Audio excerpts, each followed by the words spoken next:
ezichaa m mụ bụ Omenigbo onye isi otu oziọma Igbo ezichaa m ọkwa mkpu niile anyị na-eti gbasatara asụsụ Igbo mkpu niile anyị na-eti n'isi ndị Igbo were na asụsụ unu kpọrọ ihe Igbo were na omenala unu kpọrọ ihe ezicha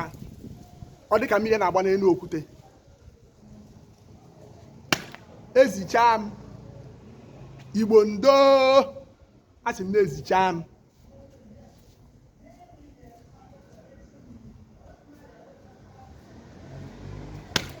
ọ bụghị ihe egwuregwu marụkwa mgbe a bidoro tibe mkpu a maka asụsụ na omenala Igbo anyị kwuo n'elu anyị ekwuo n'ala kịtịkịtị kpọmkpọm ọ dịka na ọ bụ mmadụ ka a na-agwa ezichaa m bụ onye isi otu oziọma Igbo ezichaa m agabere ihe nke a gịnị ekwuo n'elu kwuo n'ala elu epu elu mbe elu epughị elu mbe ezichaa m Igbo ndo asị m na-ezichaa m